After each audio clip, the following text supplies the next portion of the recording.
One of the victims in this mass shooting in California is a 6-year-old boy. Janet Shamlian has more from outside the Santa Clara Valley Medical Center in San Jose, where some of the victims are being treated. It is nothing but heartbreak here today. A 6-year-old boy named Steven Romero was among the 3 victims killed in the attack. He was at this festival with his mother and his grandmother, both also shot and are also being treated here at what's considered the area's leading trauma center. Reports indicate his mom was shot in the stomach and his grandmother in the leg. We spoke with Steven's dad outside the hospital this morning. Obviously, he is in shock. He was very stoic, but he said what any parent might say in this circumstance, that it was the worst day of his life. A couple selling honey at the festival was also shot. The man is on a ventilator this morning, but both the man and the woman are expected to recover. A spokesman told us that the patients being treated here range from fair to critical condition, some requiring surgery, and at least one patient was discharged last night, so that's a piece of good news.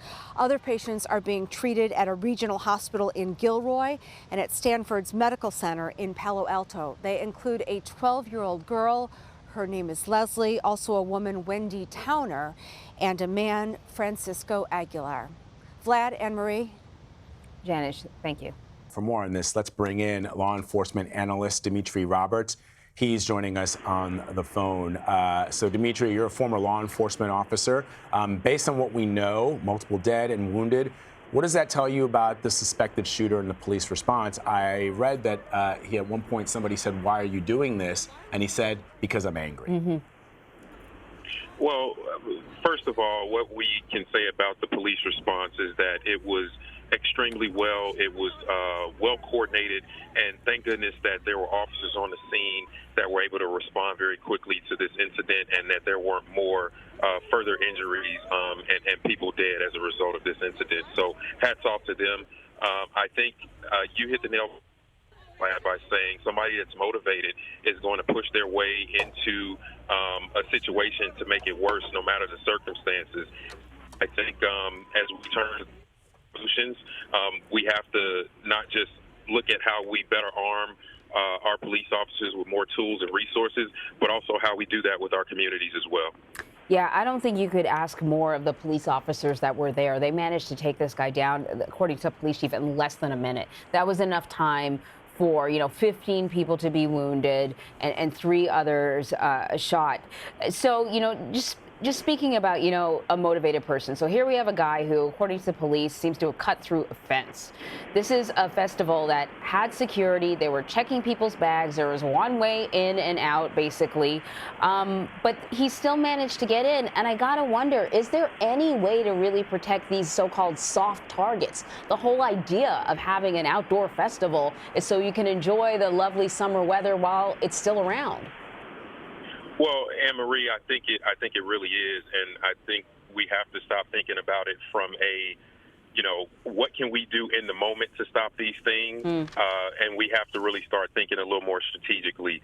If we can put people in space, then we can definitely figure out how to stop somebody who has a weapon before they get to an incident where there's a soft target. So I think technology and a more focused technology effort is going to be necessary for offensive tools to help offset some of these things. But as you know, that gets wrapped up into some of the politics and the bureaucracy you guys already started to talk about. Let me ask you a question. This guy, enters an area that he knows there are police officers that are patrolling. I mean, he knows it's essentially as secure as a soft area could get. What does that tell you about his motivation or his end game? I mean, it doesn't seem like he thought he was going to be able to get out of this. Well, I think that we've seen situations like this in the past, and we know that somebody goes into a weapon where they know that they're armed police officers, they pretty much have a death wish, and it sounds like that's what this suspect had.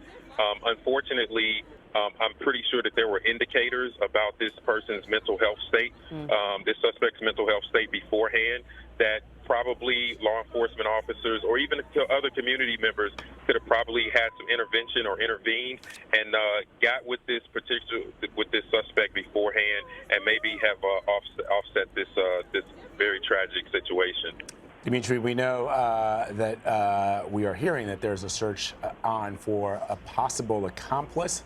another suspect. Would it be unusual in a situation like this to have two suspected shooters? I mean, I know Columbine there were, but it sort of seems rare to me. I would think, Vlad, these days, given the influx of social media plays and social media focus on some of these issues, I think that in a lot of cases now, you don't necessarily have somebody who's saying that they're going to be a second shooter, but in a lot of cases you do have people that are involved or know about this well in advance and are some area in some levels. So I think it's a very realistic possibility that that may be the case, and I'm glad that law enforcement are taking a look at that angle as well. All right, Dimitri Roberts, thank you so much, sir. As always, we appreciate it. Same here. Bye-bye.